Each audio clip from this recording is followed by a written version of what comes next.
Seems like a long goddamn time since we talked to Fitzy. A little too long, you ask me. It's on the phone with us right now from townienews.com. Brought to you by Flamingo Motorsports. It's Paul Fitzy Fitzgerald. Good morning, Fitzy. How are you? Your attention, please. Your attention.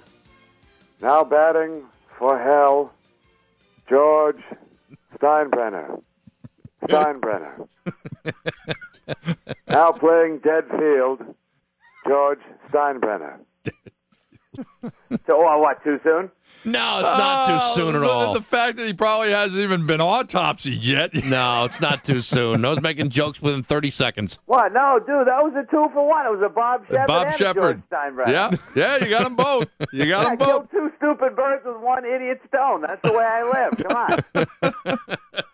Look, I know, it may be too soon, blah, blah, blah. Look, and it's sad because a man lost his life, a man who actually was probably larger than life itself.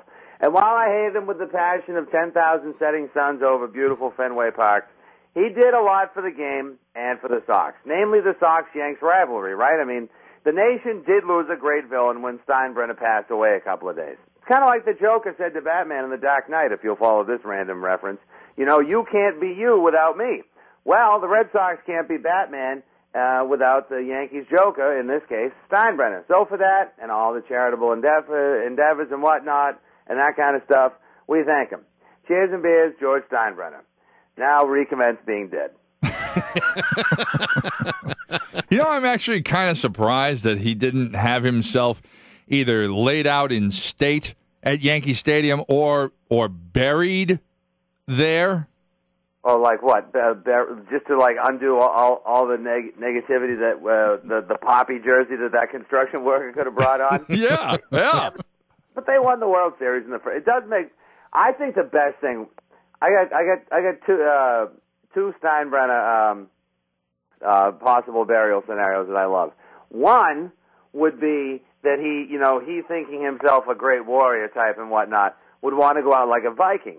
So they put him in like a big boat or a ship of some kind, maybe an SUV with the top hollowed out, fill it with sticks and gasoline, and they roll it towards Yankee Stadium. That's his like setting sunset. And then somebody has to hit it with a flaming arrow, and then it crashes into Yankee Stadium, and the whole thing catches fire and burns to the ground.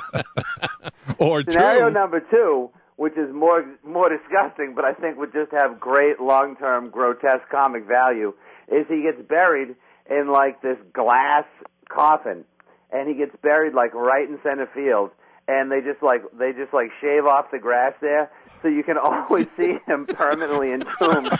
So when you're like running to catch a fly ball in center field, you're like, all right, Ellsbury's back.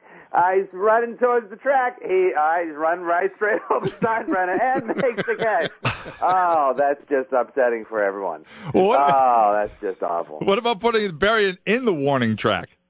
Yeah. Yeah. Why not? Or just like suspending, how about we like suspend him in carbonite like Han Solo at the end of Empire Strikes Back and put him out in Monument Park or something. Here's the one cool thing, though, I heard about yesterday, because I think it was George Bush who created this no estate tax for 2010. The Steinbrenner family is going to save $600 million in estate taxes with George's death. Dude, you're not telling me that he didn't kick it now on purpose? Well, he had 5 months he could have held out for.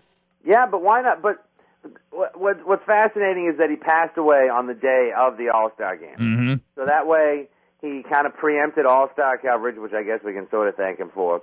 But that means he also got a full, there was no other baseball or sports going on that day. He knew what he was doing. Yeah, but but I could see him going, oh, damn that Bob Shepard, he's taking away my thunder.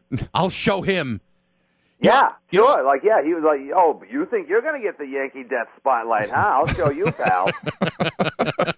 He gets the full day of All-Star coverage. Yep. He gets the big fat moment of silence before the game, and then he gets that Black Wednesday, the day, between the All-Star game and the start of the second half of the season. That was all about him. It was 2 straight days of nonstop Steinbrenner mania. I was going to poke my eyes and ears out with pizza scissors, which do exist, by the way, guys. I saw them. They're amazing.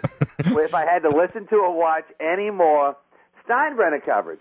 I was actually glad when the ESPYs came on TV Wednesday night Then I watched the ESPYs for 5 minutes, and then I wanted more Steinbrenner coverage.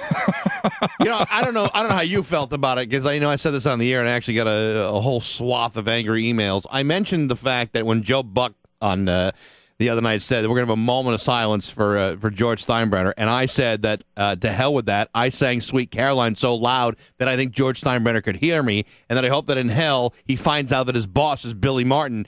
I thought that was a more appropriate tribute to Steinbrenner than anything else I had seen over the last 24 hours. Yeah. I'm personally, knowing where you broadcast from and who we're talking to, I'm a little bit surprised. I think everyone's being a little overly sensitive at this point. But then again, usually when people immediately who am I to be the guy from HR to give a course in sensitivity back to Dale? So I'm not going to chide you or give you one little bit of life lessonry. That said, on the Billy Martin thing, can you imagine what a pain in everyone's ass Steinbrenner's being in heaven right now? Billy Martin must have seen Steinbrenner coming up and just been like, oh, great. He's been here 10 minutes. We're already arguing. He's tried to fire me like 5 times for managing the Heaven softball team. He's telling Mandel to put the bottle down, chastising Maris for not marketing himself better. I'm with Gehrig and Ruth. I want to crack him over the head with one of those novelty souvenir bats and get back to eating unlimited hot dogs and beer, because we're dead. Doesn't matter. He's already put his bid in to buy the Angels. Oh, there it was. O'Brien, # FTW. Hey, as long as we're tearing people apart, because we were on vacation last week, we didn't get a chance to talk about this, but what I thought was what I was in the early stages willing to completely blame on ESPN, I later discovered no, it's actually blame it all on LeBron James. That self-indulgent, ego-ridden decision hour, which again, you're talking about the third Twilight movie, right? yeah. I thought it was all ESPN's making, and then I realized, no, but ESPN's not making any money off of this. All the money being made is going to those poor hedge fund kids. Oh, yeah, exactly. Well, I think ESPN did. I think they split the money with the Boys and Girls Club so that ESPN gets they can't just donate a huge full hour of primetime broadcasting. I mean, didn't make sure sense. They can because the worldwide leader is swimming in billions, but I think Camp LeBron and the Mothership got together and they split it so that the Boys and Girls Club got half and they got half. Okay. And yes, what a fantastic place. Nothing says you're more in touch with mainstream America, Joe Toilet Bowl and Larry Lunchbox, than doing something from the Boys and Girls Clubs of Greenwich, Connecticut, the richest town in America. Yep. You show up wearing alligator shoes, $500 blue jeans, and some Italian picnic table shirt, all just to stick a hot knife right in the D-hole of your hometown. Who's got nothing going on for themselves to begin with. I don't know if he realized. I mean, I'm sure he knew this, but with him leaving Cleveland, it goes back to just being Cleveland. That's a horror. Cleveland is a city directed by George A. Romero. That's a nightmare. That's a horror show of a town. That one hope was LeBron James. I bought a jersey and burned it in the parking lot and uploaded it to YouTube just because I was so angry about what he did. And I can't believe that he's really got no basketballs about him. I mean, what a turd. What a scaredy cat back alley corn crunch turd. Choosing Miami. He's too afraid he's going to have to carry the load by himself. So he tries to form a little mini all-star team with D-Wade and Chris Bosh, who looks like one of the Na'vi from Avatar. Instead of embracing greatness, which is something I do every day, if you substitute the word greatness for toilet bowl, and captain his own team to a championship. Of course it's going to be tough. Anything worth winning in this life is supposed to be tough, or at least that's what people who actually make money for a living and people look up to say to me on a regular basis. Come on, dude, sign one more 3-year contract.